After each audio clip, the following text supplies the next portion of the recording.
Welcome back to the swamp, my friends. Today we are going to be sharing some creepy, allegedly true, camping stories sent in by viewers just like you. Now, these stories are pretty weird. Some of them are downright unexplainable, but I think you'll enjoy them. If some of you have seen my last video, you may see that I am running a giveaway. Currently, I am giving away 5 $50 Amazon gift cards. I'm giving them away one by one each video. All you have to do to enter is subscribe to my second channel. The link will be in the top of the description. After that, be sure to like this video and comment on this video your favorite scary story topic. The winner from the last video is Donovan E. Much love to you, Donovan, and thank you very much for always supporting the channel as you do. I will be picking another winner on the next video. Now, without further ado, let's get into these creepy stories.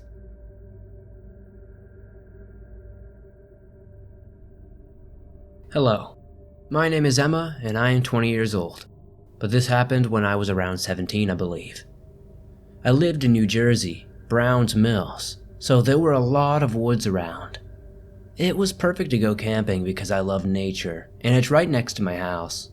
So, one night at around 10:30 p.m., I gathered my friends, Giselle, Aiden, Eli, and Lewis. We went to the woods. We only wanted to look around because this was the New Year's, so I wanted to shoot some fireworks. But we decided to stay there for a while, so we all sat on the ground and I lit a fire so we could have s'mores. Then, Eli got up to look around. We weren't going to stay there all night until Eli found a cabin. It was a brown and greenish color. It was rusty, and it had a few stains on the windows. To give an idea of what the area looks like, there was a trail next to my house leading into a small patch of trees, and if you went past the trees you would find a small field with a cabin. So we went in. The inside was very dark, and it smelled weird like cigarette smoke. Well, that's the best way I can describe it. A huge living room with a basement. Good thing we brought sleeping bags because if not, we would have had to sleep on the floor, and it was pretty dirty and dusty, and it smelled. I brought snacks for when I got hungry. At around maybe 12:30 a.m., Aiden, Lewis, and Eli were passed out.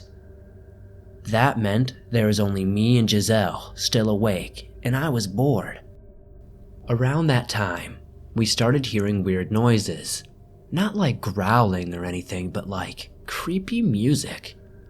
So I looked out the window and I didn't see anything besides our patio, a street lamp, trees, and a white small figure. We decided to ignore it until we started hearing music again.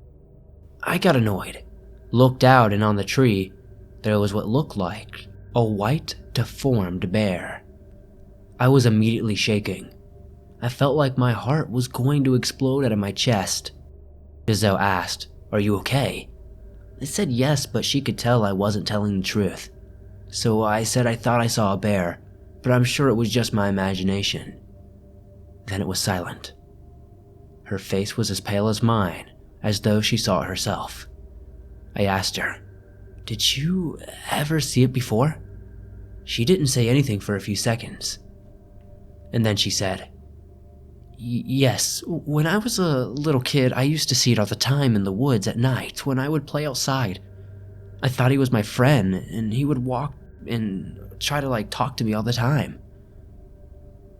A loud screech interrupted our conversation. I looked outside, at the bear outside of our cabin. We were very silent until my phone started ringing. Of course, the bear thing turned its head to see me and my friend looking out of the crack from the window. We pulled our heads in and called the cops. The bear was very tall. It was looking through the window, so we got one of our blankets and immediately covered it. There's no door, so it could have easily got in. We were scared, so after that we woke up our friends and we told them to go to the basement. They didn't say anything, probably because of the look on our faces. After they went to the basement, we soon followed. Me and my friend stayed on the rotten stairs. I heard it come inside and I peeked my head out to see, and it wasn't an ordinary bear. It was tall, white, and deformed. It had red spots everywhere as well as glowing eyes. We didn't run down the stairs because it would make too much noise. Instead, we quietly tiptoed down the stairs. My friend said their ears were ringing. I told them to be quiet. I checked my phone and it was around 3 a.m., so we decided to try to go to bed, but I wound up staying awake just to make sure it didn't come down here with us. Later, at around 6 a.m., the sun was coming up. I checked upstairs and found some of our things were not there, and some of them were scattered around the room. The bear was missing. I'm so glad I survived that. I'm never going camping again though. Thank you for sharing my story.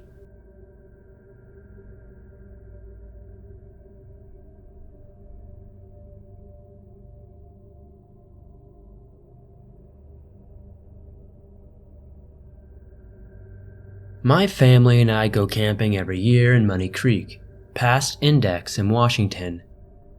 This happened 2 years ago. It's still something that bothers me deeply, as I was only 16 at the time. Here's some background though. It was windy and cold. I believe fall was right around the corner because we were late for camping.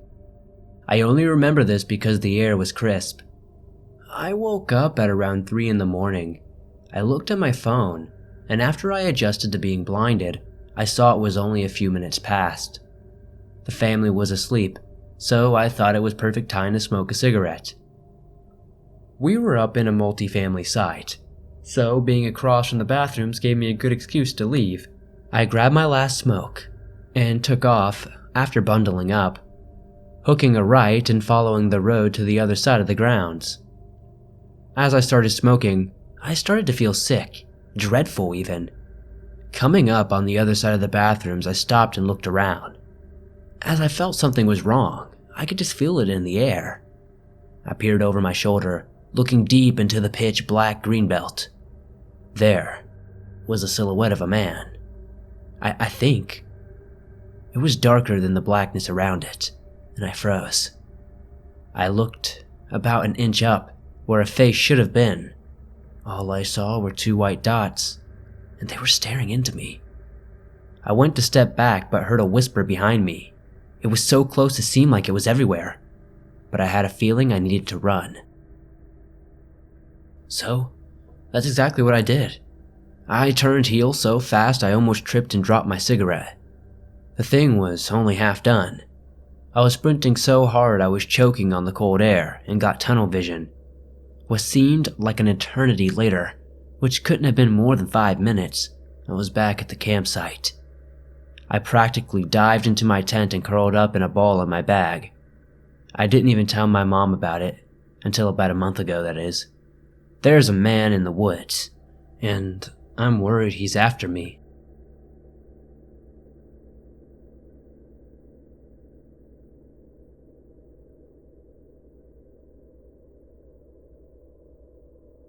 So it's the summer of 2013. I'm 21 and I just finished my junior year in college. The second week of August, a group of my friends and I go on an 8-day camping trip. It's 7 of us in total, 4 guys and 3 girls.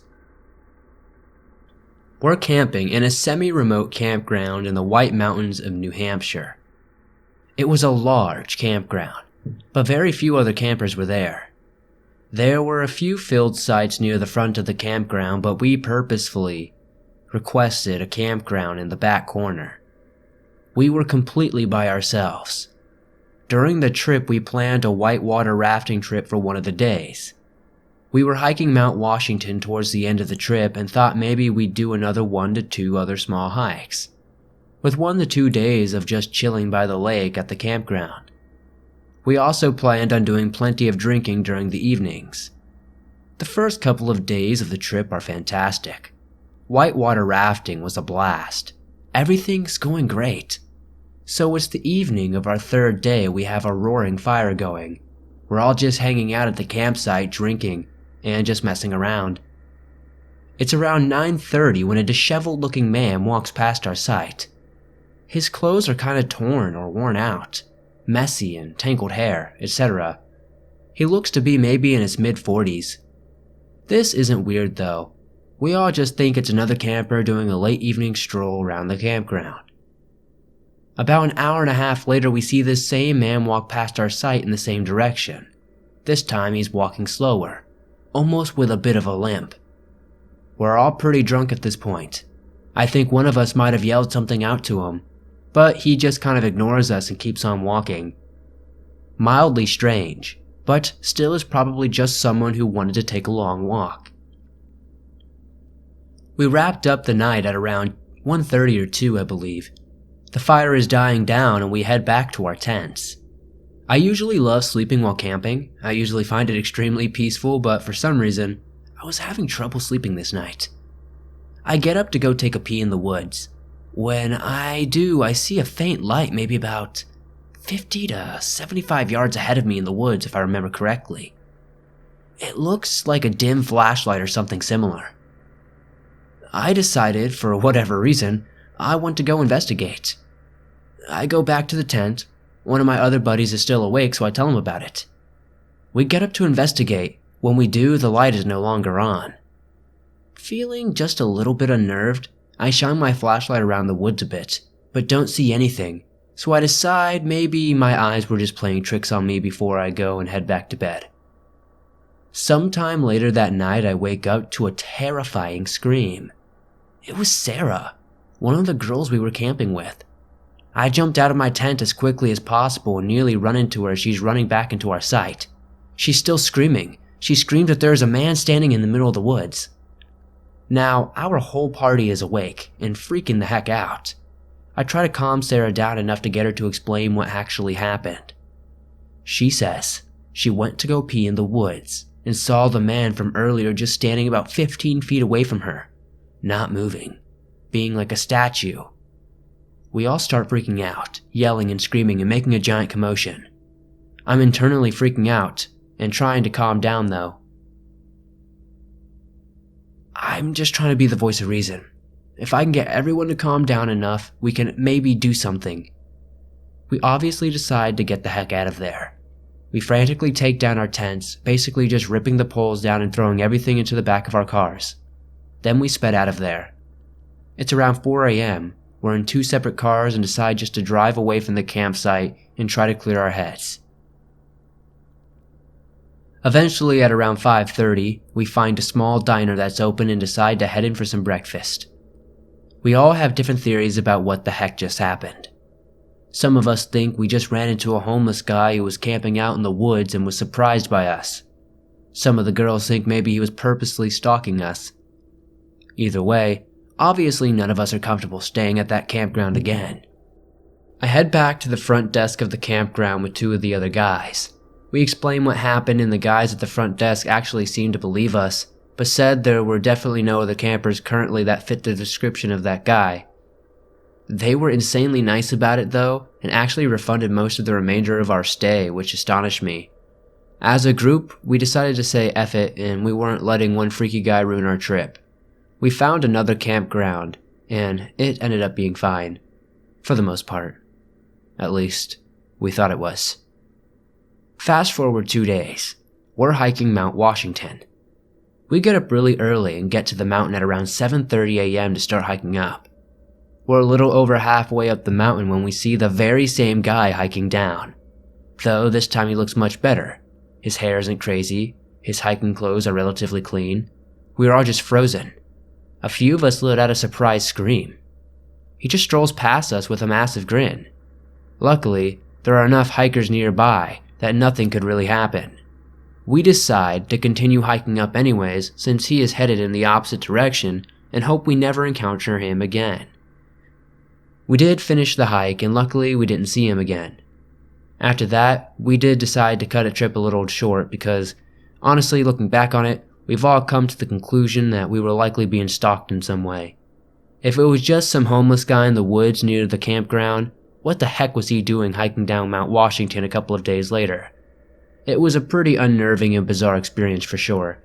I'd love to hear anybody's thoughts or comments down below.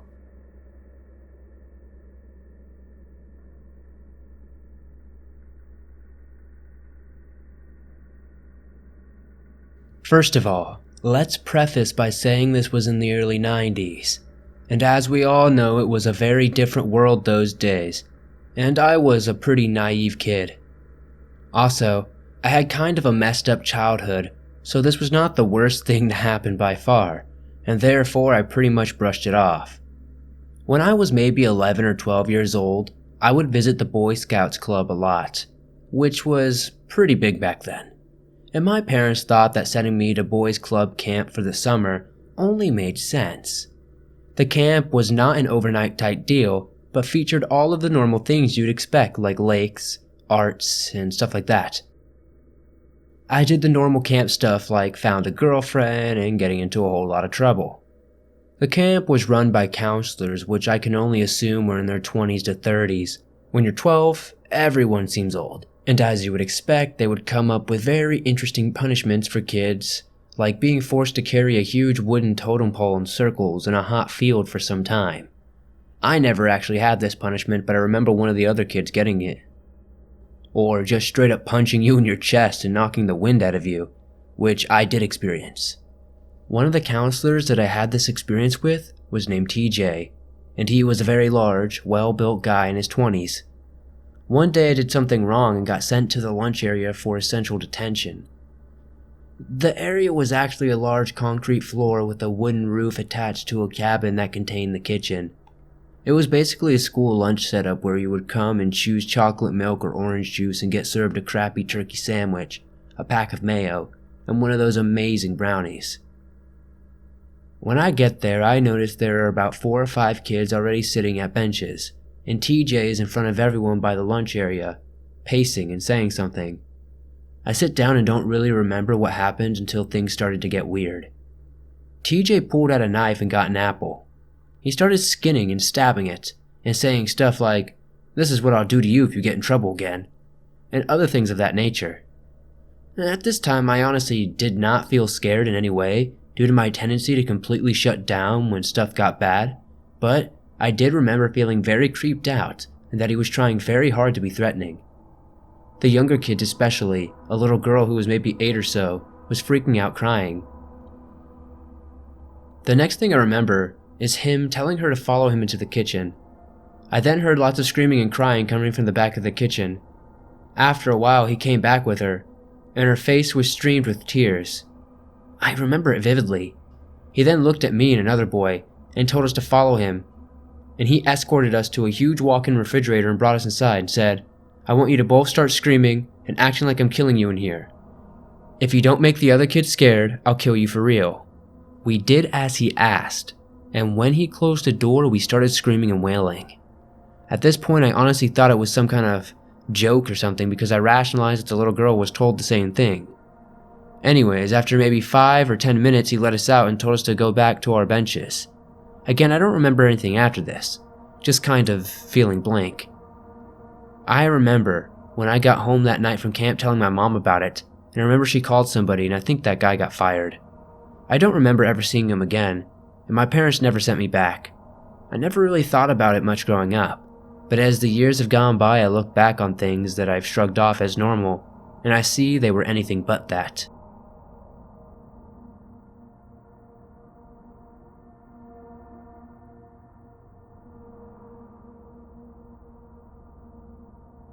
If you spend enough nights camping, weird things will happen. A couple of years ago, 2 buddies and I did a month-long camping trip across the United States. We would camp in the U.S. Forest Service or Bureau of Land Management areas, and we were driving my pickup truck so we could get back in some fairly deep wilderness on forest roads. After about 15 nights on the road, we ended up in some BLM land near Black Canyon of the Gunnison National Park in Colorado. It was our last night in Colorado, and we were exhausted from doing a 14-mile hike earlier that morning. We found the coordinates of a campsite online and arrived at the edge of the pavement at about 6 p.m. Ahead of us was a dusty 2-track lane that snaked through scraggy trees and brush. It made its way to a top of a hill and had views of snow-capped peaks. We hadn't passed a car in a long time. Our truck makes it to the site easily, but none of us get out yet. We sit around inside and look. There's a fire pit, lots of trees, but also an abandoned couch and some other signs of human waste. Not great vibes. It's getting late and we aren't keen on the idea of driving more. We hop out and start walking around, cautiously approaching some garbage bags wrapped in duct tape. This seems like a place where you would find a body, I say to my friends, and they agree. We notice a trail that seems to go in a circle around the top of the hill. We decide to go check that out before we commit to staying. We find some more trash and human waste, but nothing that makes us feel like we should leave. We decide to cowboy camp, sleep on a tarp beneath the stars, and have a nice fire going. We finish off a case of beer, but even with the inebriation, we still feel uneasy. Every couple of minutes, one of us will shine a light into the woods, thinking that we heard something. Even though this is our 20th consecutive night sleeping outside, it doesn't feel right. But it's late, so we start getting ready for bed. We were all carrying bear spray and headlamps. I step into the woods to go pee and walk about 15 feet without turning on my light. I'm standing there peeing. I decide to turn on my light, since the fire messed up my night vision. When I see what the beam of light illuminates, my knees nearly buckle. My jaw is dropped. I stand in silence for 10 seconds before calling out to my friends. Guys, did you see this? In the center of my beam is a bunch of bleached bones wrapped in barbed wire. Hanging from a branch directly above the trail we had walked in, we would have certainly noticed them in the daylight. They must have been hung once it got dark. While we sat only 25 feet away, the consensus among us was screw that, so we snapped a couple of photos of it before throwing our stuff in the car and getting the hell out of there. We drove a little way up the road to a national park campground. I never felt so happy to pay $25 and have neighbors nearby. Whoever put those up during that night, honestly, let's never meet. My hypothesis is that a rancher with a grazing lease put the bones up to scare off the scum that leaves all their trash at the campsites. They're probably cow bones, but they still scared the hell out of me though.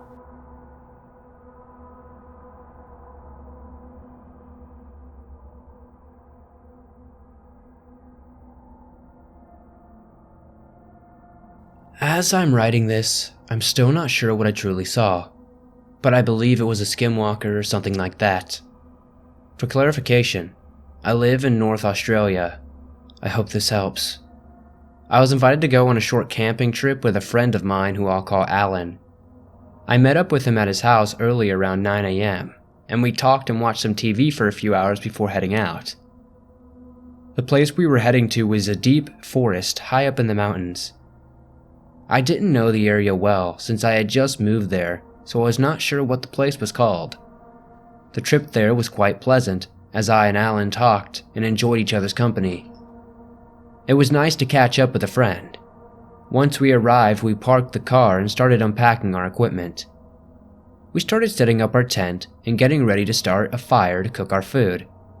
At around 11 p.m., Alan said he was probably going to head to bed as he got up early that morning and was getting tired. I wanted to stay up a little bit longer and just take in the fresh air and view of the forest. After about 10 minutes, I had to go to the bathroom, so I decided to go out into the woods and do my business. I didn't wander too far, but far enough that I wouldn't attract any animals or lose sight of the camp. Once I was done, I started to head back to the camp, and then I saw it. It was a very skinny-looking dog-like creature, standing in the middle of the campsite. The thing was unnaturally skinny, and its limbs seemed contorted like it had gotten hit by a car. However, the creature walked as if it was natural. It walked on 4 limbs and was very graceful with its movements. It was extremely slow and lanky. I didn't know what to do other than stand there at the tree line and watch it. The creature then started to head towards Alan's tent. I was feeling uneasy and not sure if the creature was dangerous or not. The thing sniffed at the entrance of Alan's tent and started to scratch softly as it wanted to get in. Then, with one swift motion, the creature stood up on 2 legs.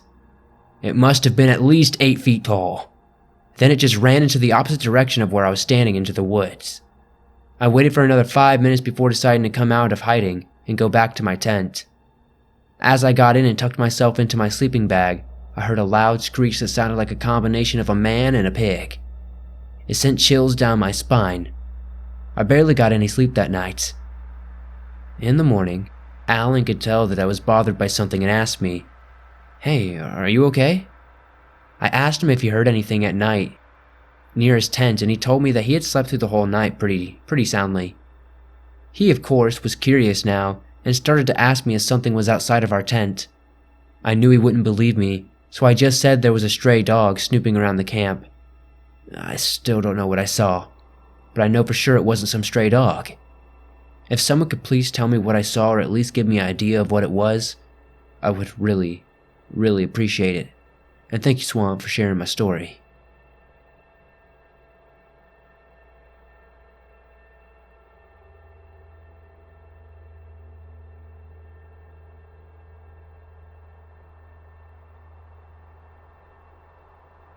I was probably 19 at the time, and this was about 20 years ago. I was in the woods of Northern California in the Sierras. It was a small town called White Pines where my grandparents' house is, and surrounding the neighborhood is a bunch of woods. I was driving my Dodge Ram Charger up past a lake that used to be used for logging, and then it was turned into the lake. The road goes past the lake into a baseball field into thicker woods. I was in search of a party because many teenagers would go out into the woods and drink as well as party. You could pretty much crash any party because nobody really cared about if somebody who wasn't invited showed up because we all pretty much knew each other. So I was driving up on the main logging road and decided to turn up on a smaller road to see if I saw fire lights or anything. I started driving slowly and decided to stop to check if I heard anything. I was sitting on my lights, just chilling and waiting for anything as far as noise or a sight of a party. All of a sudden a creature came across the small roads out of the woods. I didn't see clothes but what appeared to be hair, and it had to be at least 6 to maybe 8 feet or more. I saw the lower body but I couldn't see the face. It appeared to be almost white, but it may have just been the headlights.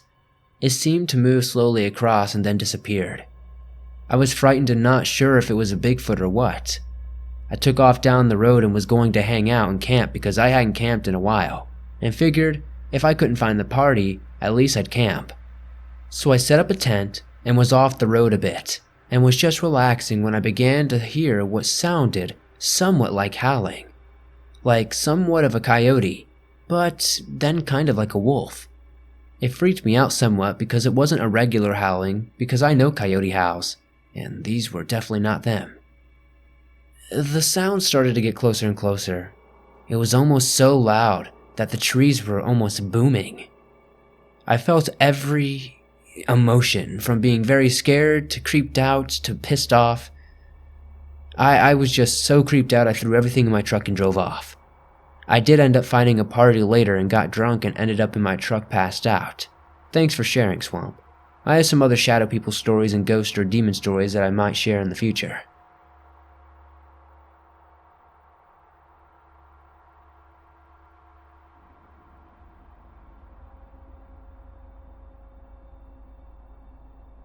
Thanks for listening to these creepy and allegedly true camping stories sent in by viewers just like you. If you have a story you would like to share in a future video, whether it's a camping story or something else, be sure to submit it at swampdweller.net or the email you can find in the description down below. If you enjoyed these stories, please be sure to hit that like button, as it helps me out a ton. If you're new to the swamp, why not join us? Hit that subscribe button and turn on notifications to never miss a new video, as I upload them almost every single day, and all things natural and supernatural. If you're not aware, you can download your favorite Swamp Dweller scary stories on iTunes, Spotify, Podbean, and just about every other major podcast platform out there. Thank you guys, as always, for supporting the swamp. To show my appreciation, I recently started doing a giveaway. For the next 5 videos, I will be giving away one $50 Amazon gift card. All you have to do to enter is 1. Subscribe to my second channel, You can find the link to do so in the top of the description.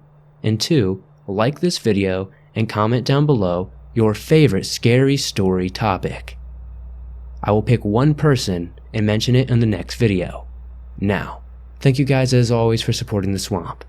I'll see you guys soon with another creepy video.